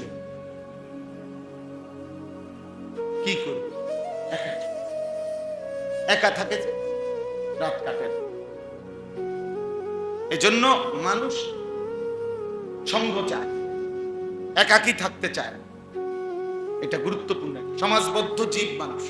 আমরা ছোটবেলায় প্রাইমারি স্কুলে এটা পড়ছি না, মানুষ সামাজিক জীব, সমাজবদ্ধ হয়েই মানুষ থাকতে পছন্দ করে। এজন্য সঙ্গ, সাহচর্য, সোহবত, সান্নিধ্য, সংস্পর্শ মানুষের জীবনে একটা গুরুত্বপূর্ণ বিষয়, এটা বাধ্যতামূলক। এবার আসেন, ইসলাম এটাকে খুব যত্ন দিয়ে খেয়াল রাখছে। এই ব্যাপারে যথোপযুক্ত দিক নির্দেশনা ইসলামের মধ্যে আছে, ইসলামের মধ্যে আছে। আল্লাহ নবী সাল্লাল্লাহু আলাইহি ওয়াসাল্লাম বলছেন, আল মারউ আলা দীনে খালিলিহি। এই হাদিস শুনেন, নবীজি সাল্লাল্লাহু আলাইহি ওয়াসাল্লাম বলেন, প্রত্যেক ব্যক্তি তার বন্ধুর আচরণ দ্বারা, সঙ্গীর আচরণ দ্বারা প্রভাবিত হয়। ফালিয়ানজুর আহাদুকুম মান ইউখালিলু, অতএব তোমরা অবশ্যই লক্ষ্য রেখো কাকে বন্ধু বানাচ্ছ। হাদিস। নবীজি সাল্লাল্লাহু আলাইহি ওয়াসাল্লাম বলেন, মাসালুল জালিসিস সালিহ ওয়াল জালিসিস সু কাহামিল মিসক ওয়া নাফিখিল কি। উত্তম সঙ্গী আর মন্দ সঙ্গীর উদাহরণ আতর বিক্রেতা ও কামারের দোকানদারের মতো। উত্তম সঙ্গী আতর বিক্রেতার মতো, যে তোমাকে শুধু সুগন্ধই দেবে। মন্দ সঙ্গী কামারের দোকানদারের মতো, যেই কামারের দোকানদার থেকে শুধু ধোঁয়া আর দুর্গন্ধই বের। আল্লাহ নবী সাল্লাল্লাহু আলাইহি ওয়াসাল্লাম নবীজি বলছেন, লা তুসাহিব ইল্লা মুমিনা, মুমিন ছাড়া কাউকে বন্ধু বানাবে। ওয়ালা ইয়াকুল মালাকা ইল্লা তাকিয়্যুন, মুত্তাকি ছাড়া, আল্লাহ ভীরু ব্যক্তি ছাড়া কাউকে তোমার মাল থেকে মহব্বত করে ভালোবেসে কিছু খাওয়া। ফিতনা ফাসাদ থেকে বাঁচার জন্য যদি কিছু হয়, আচ্ছা যা সিটার বাটফার চা এক কাপ খাওয়াই দিই, সারা সরাই দিই, বাটফার সিটার আবার ঝামেলা করব, দে দে কতজনের কত কিছু খাওয়া, দে বনার চা দিয়ে দে, তাই তো ঠিক আছে। কিন্তু মহব্বত, দিলের ভালোবাসা নিয়ে আল্লাহ নবী বলছে, মুত্তাকি ব্যতীত আর কাউকে কিছু খাওয়া। হাদিস, বিশুদ্ধ হাদিস। কোরআনুল কারীমের মধ্যে আল্লাহ তাআলা বলছে ওয়াসবির নাফসাকা মাআল্লাযীনা ইয়াদউনা রাব্বাহুম বিল গাদাতি ওয়াল আশি।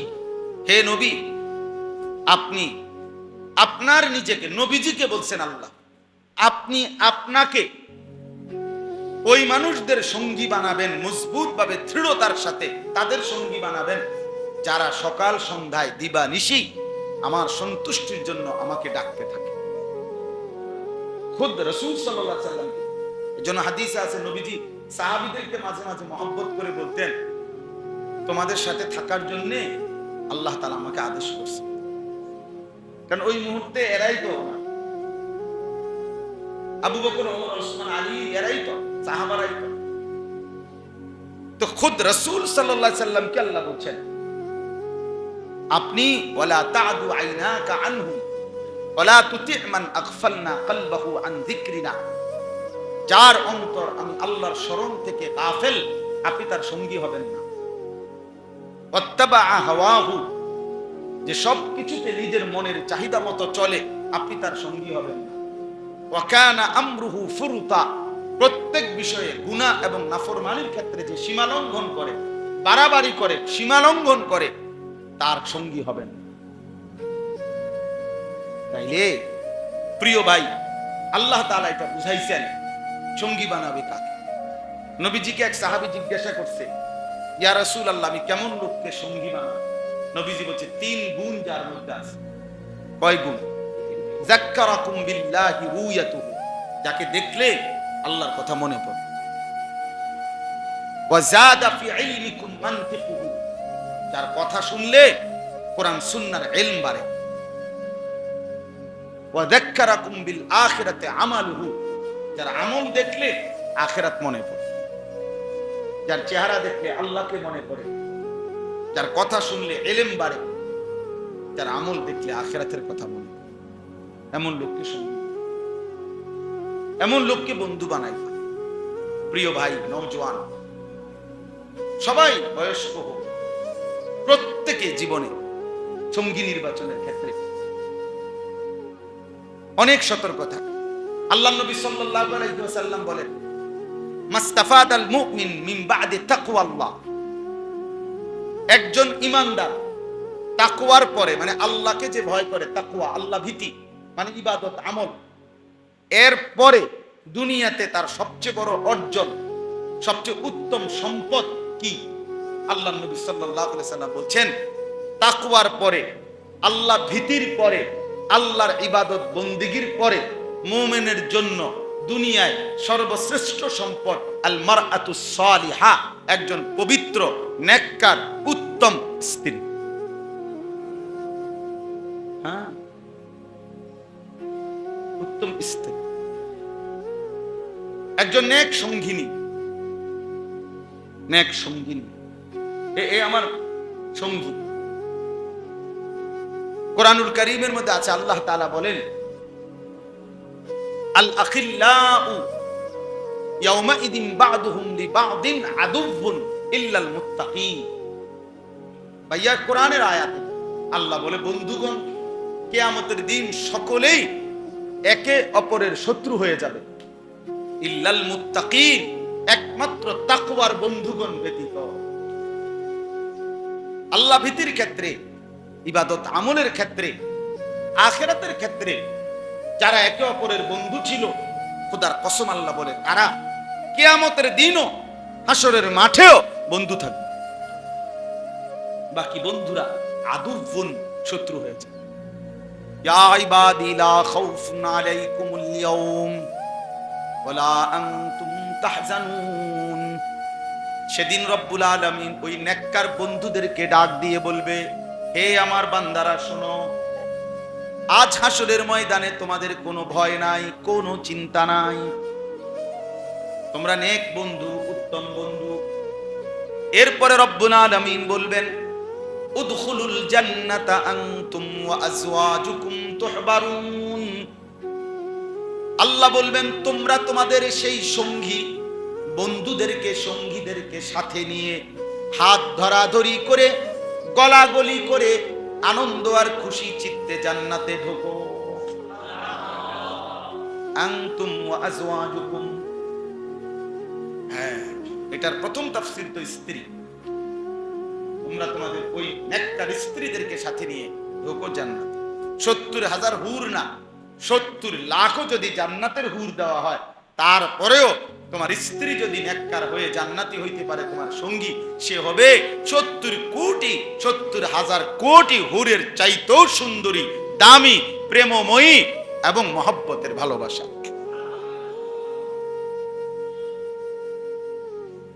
আনতুম ওয়া আসওয়াম, এবং এটার দ্বিতীয় অর্থ হলো বন্ধু, সঙ্গী, দুনিয়ার সঙ্গী। এজন্য এটা গুরুত্বপূর্ণ। বন্ধু কে হবে আমার? আমরা সবাই এখানে মুমিন। যুবক ভাই, তোমরাও ইমান। কোনোভাবেই দোস্ত, মোবাইলে অনেকে তোমরা এটা বুঝতে চাও না, এই মোবাইল, ফেসবুক বা ইত্যাদি ইত্যাদিতে আহা কোনো জাত নাই, ফাত নাই, কোনো ধর্ম নাই, কিচ্ছু নাই, আল্লাহ নাই, খোদা নাই, সবাই তোমার ফ্রেন্ড। কাফের, বেঈমান, মুশরিক, নাস্তিক, মুরতাদ, আল্লাহদ্রোহী, ও ফ্রেন্ড, তোমার ফ্রেন্ড। না না না, কসম আল্লাহ, এটা মুমিনের হইতে পারে। তুমি সংকীর্ণতা বলবা, এটা সাম্প্রদায়িকতা বলবা, এটা উদার মানসিকতার বিপরীত বলবা, তোমার এই সমস্ত ফায়সালা যে এটা সাম্প্রদায়িকতা, এটা সংকীর্ণতা, এটা উদার মানসিকতার পরিপন্থী, এগুলো তো তোমার মতো কোনো মানুষের বক্তব্য, এটি আল্লাহর বক্তব্য না। এটা তোমার মতো কোনো মানুষের কথা বলে, ইউরোপের কোনো বেঈমানের কথা হইতে পারে না, তো কোরআন বলে না। তাইলে বাহ্যিক সম্পর্ক, দুনিয়া চলতে ফিরতে, লেনদেন, উঠা বসার জন্য স্বাভাবিক সম্পর্ক, স্বাভাবিক চলন বলন যেই কোনো কারোর সাথে হইতে পারে, কাফের বেঈমানের সাথে হইতে পারে, কিন্তু বন্ধুত্ব, কলিজার ঠাই, খোদার কসম, এটা অন্য কারোর জন্য হইতে পারে না। হৃদয়ের ভালো মোহাব্বত বলে, ভালোবাসা বলে মাইলানুল কালব, হৃদয়ের টান, দিলের টান, দিল ঝুঁকে যাওয়া, এটা শুধুই, এটা কোনো কাফের বেঈমান মুশরিকের জন্য হইতে পারে, এটা কোনো ফাসিক ফুজ্জারের জন্য হইতে পারে না। এমনকি ইমানদারের মধ্যেও পরিচয়ধারী যারা নাফরমান, তাদের সাথে ফাসিক যারা, তাদের সাথেও হইতে পারে, বন্ধুত্ব হইতে পারে, বন্ধুত্ব হইতে এমনি স্বাভাবিক সম্পর্ক হইতে পারে, যে তার দোকানে মাল, আমি স্বাভাবিক সম্পর্ক রেখে বেচা কিনা, কিনতেছি, নিতেছি, ঠিক আছে, বন্ধুত্ব। এজন্য আজকে এটা মূল বক্তব্য। আল্লাহ তাআলা বলছেন, এবার দেখেন, তাহলে এই কথাগুলো আমরা বোঝা দরকার, এই ছেলেরা তোমরা বোঝা দরকার। যে কেউ, আশ্চর্য, মুখে একটা হিজাব আছে নারী, একটা ইউনিভার্সিটি পড়ুয়া কন্যা নারী, হিজাব পরিহিতা, সে তার পাশে যে ছেলেটার সাথে সে প্রেম করছে, পার্কে বসে কথা বলতেছে, তার হাতের মধ্যে দেখা যায় যে লাল সুতা বাঁধা ইসকনের লাল ফিতা, হিন্দু, এবং সে যে ইসকনের সদস্য, এটা দেখা যায় এখানে তার হাতে। এই অবস্থায় একটা মেয়েকে জিজ্ঞেস করা হয়েছে এই বাংলাদেশে, যে তুমি একজন মুসলিম রমণী হয়ে, মুসলিম বোন হয়ে এরকম একজন হিন্দু ব্যক্তির সাথে কিভাবে প্রেম করছো? সে বলছে, সবার উপরে মানুষ সত্য, এখানে ধর্ম মুখ্য নয়, এখানে মানবতা মুখ্য। চমৎকার লোভনীয় শব্দ আমাদের সন্তানদেরকে বুঝায়। ওনারা অনেক পণ্ডিত, যে হুজুররা জানে কি, তো হুজুর, হুজুর মানুষ, আপনারা জানেন কি না? আমরা জানি না, আমরা চিড়া খাই, আমরা হুদা ভাত খান, আমরা বন্দি আর চা দিয়ে ভিজাইয়া খাই, আমরা হুদা ভাত খান, আমরা বুঝি না। আমরা শান্তের দেশে থেকে বড় হয়েছি, আমরা বুঝতাম না কেন? কথা বলেন না কেন? সাধারণ জনগণ যেটারে টাইলস বলে, আমরা হুজুরে সেটারে মাটি বলি না। না, আমরা যেহেতু বুঝি না, আমরা কেমনে বুঝবো টাইলস? মাটি না। মানুষে যেটারে পাঙ্গাস মাছ কয়, আমরা এটা তেলাপিয়া মাছ, বুঝি না কি? আমরা এটা জিগের না, হুজুর আপনি বেড়া বোঝেন না, বেডি বোঝেন না, ও কি বুঝি না। এখন যে দুপুর, এটা আমি বুঝছিলাম তো, এখন যে পরিষ্কার দুপুর, এখন তো দুপুর না কি? কথা বলেন না কেন? তো তা আমি বুঝছি এখন দুপুর, আমি বোকা। তা আপনি যেটা বুঝছেন আমি তো এটাই বুঝছি। কথা বোঝেন নাই আমার? না বুঝার কি আছে? না বুঝার কি আছে? এজন্য দোস্ত এটা বুঝা দরকার। প্রিয় যুবক ভাই, জিন্দেগির গতি ঠিক করা দরকার। জীবনে যার কোনো গন্তব্য নাই, গতি নাই, আমি যাচ্ছি কোথায়, যাব কোথায়, আমি কোথায় গিয়ে থামবো, আমার পরিচয় কি, আমি আসবো কোত্থেকে, আসলাম কোত্থেকে, আমি যে সে ফিরবো কোথায়, এইটা যার জীবনে নাই সে ব্যর্থ মানুষ। এজন্য আজকে এটা বক্তব্য আমার যে বন্ধু হবে কে, মুমিনের বন্ধু কে হবে। এবার দেখেন কি বলে আল্লাহ, ইন্নামা ওয়ালিয়ুকুম, নিশ্চয়ই তোমাদের বন্ধু, নিশ্চয়ই তোমাদের বন্ধু হবে, মুমিনের বন্ধু হবে কে? আল্লাহ। এই প্রথম শব্দ, ইন্নামা ওয়ালিয়ুকুমুল্লাহ, মুমিনের প্রথম বন্ধু আল্লাহ। কে?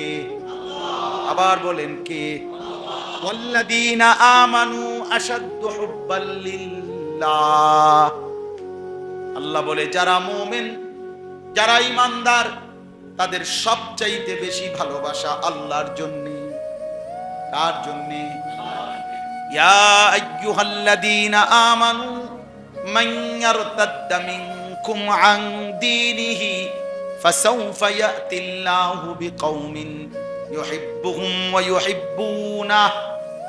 আল্লাহ বলেন হে ঈমানদারগণ, আমি আল্লাহ বলছি বান্দারা, পৃথিবীর সমস্ত মুমিন তোমরা যদি আমি আল্লাহর দ্বীন থেকে মুরতাদ হয়ে যাও, ত্যাগ করে ফেলো, কোনো সমস্যা নাই। আমি জমিনে এমন জাতি, এমন গোষ্ঠী, এমন সম্প্রদায়, আমার এমন বান্দা জমিনে আনবই, রাখবই, ইউহিব্বুহুম ওয়া ইউহিব্বুনা, যারা আমি আল্লাহকে ভালোবাসবে, আমি আল্লাহও যাদেরকে ভালোবাসবো। তুমি না থাকলেও এমন বান্দা থাকবে। আল্লাহ ওয়াদা দিয়েছে, কোরআন শরীফ আল্লাহর ওয়াদা, যে তোমরা যদি সকলেই আমি আল্লাহর দ্বীন ছেড়ে দাও, মনে করো না আমি আল্লাহ আটকায়া যাব না, বান্দা আমি জমিনে এমন মানুষ রাখবো, ইউহিব্বুহুম ওয়া ইউহিব্বুনা, যারা আমাকে ভালোবাসবে, আমি যাদেরকে ভালোবাসবো। हम यहां से तुम वहां से, दोनों जानिब से इशारा, আমি এদিক থেকে তিনি ওই দিক থেকে, দুই দিক থেকে ইশারা, একে অপরকে ভালোবাসে। আমার শায়েখ আল্লামা মুফতি মুশতাকুর নবী কাসেমী হযরত যদি বলেন যে বান্দা যদি বলে আল্লাহ আমার দুনিয়া আমি আপনারে দিলাম, রব্বুল আলামিন বলবে দুনিয়া আখিরাত দুইটাই আমি তোমারে দিলাম। তুমি আমি, আমি তুমি, তুমি আমি, রাদিয়াতাম মারদিয়া, আমিও রাজি তুমিও রাজি। ইয়া আইয়াতুহান নাফসুল মুতমাইন্নাহ ইরজিই ইলা রাব্বিক রাদিয়াতাম মারদিয়া, আমিও রাজি তুমিও রাজি, চলে আসো। বান্দার হালাত যখন এমন হয়, বান্দাও আল্লাহর উপরে রাজি, আল্লাহও বান্দার উপরে রাজি, তখন আল্লাহ ডাক দিয়ে বলে বান্দা আর থাকতে হবে না, দুনিয়ায় চলে আসো। বান্দা যেন বলে আল্লাহ চলে আসবো নাকি? আল্লাহ বলে কেন আসবা না, আমিও তো রাজি তুমিও তো রাজি, আসবা না কেন? আইসাই বড়। আল মাউতু জাসরুন ইউসিলুল হাবিব ইলাল হাবিব, তাফসীরে কুরতুবী লেখক, ওনার কিতাবে আমরা পড়ছি, মৃত্যু হলো একটা ফুল, মৃত্যু একটা ব্রিজ, মৃত্যু একটা সাঁকো, সাঁকো, জাসরুন একটা পোল, একটা ব্রিজ। এই পারে এক বন্ধু দাঁড়িয়ে আছে, ওই পারে আরেক বন্ধু দাঁড়িয়ে আছে, দুই বন্ধু একত্র হবে, শুধু ব্রিজটা পার হবে। শুধু কি পার হবে? ব্রিজটা পার হবে। ওই পারের বন্ধুর নাম আল্লাহ, এ পারের বন্ধুর নাম মুমিন। ওই পারের বন্ধু আল্লাহ ডাক দিয়ে বলে ব্রিজ পার হও, মানে মৃত্যুবরণ করো, বন্ধুর সাথে মোলাকাত করো। আল মাউতু জাসরুন মৃত্যু একটা পুলের মতো, যেটা ইউসিলুল হাবিব ইলাল হাবিব, যেটা বন্ধুকে বন্ধুর সাথে মিলায়। আরেকটা মজার ঘটনা শুনেন, ইব্রাহিম আলাইহিস সালাম নাম শুনছেন না? তো ইব্রাহিম আলাইহিস সালাম তো আল্লাহ তাআলার বন্ধু ছিলেন, ছিলেননি? খলিলুল্লাহ না? আল্লাহই তো বলছে যে আমি ইব্রাহিমকে বন্ধু বানাইলাম, ওয়াত্তাখাযাল্লাহু ইব্রাহিমা খলিলা। তো মালাকুল মউত আজরাইল আসছে, এটাও ওই কিতাবে আছে আত-তাযকিরা। ইব্রাহিম আলাইহিস সালামের কাছে আজরাইল আয়েশা, আজরাইল বলছে আপনি যদি রাজি থাকেন, আল্লাহ তাআলা পাঠাইছেন আপনার জান কবজ করার জন্য। হাদিসের মধ্যে আছে নবীদেরকে জান কবজের পূর্বে আজরাইল বলতো, মানুষের বেলায় তো কি নেয় না, অনুমতি নেয় না, কিন্তু আম্বিয়াদের বৈশিষ্ট্য হলো আম্বিয়াদেরকে জানাই নেই ওনাদের কি করে, রুহু কবজ করে। তো ইব্রাহিম আলাইহিস সালাম তখন একটা মজার কথা বলছে আজরাইলকে, যে আচ্ছা মালাকুল মউত, তুমি একটু আল্লাহর কাছে ফিরে যাও, ইয়া একটা কথা শুধু জিজ্ঞাসা করবা, আমার একটা প্রশ্ন আছে। তো বলছে কি বলেন? আল্লাহকে গিয়ে জিজ্ঞাসা করবা, বলবা যে ইব্রাহিম জানতে চাইছে আয়াকবিজুল খলিল রুহা খলিলিহি, বন্ধু কি বন্ধুর জান কবজ করে?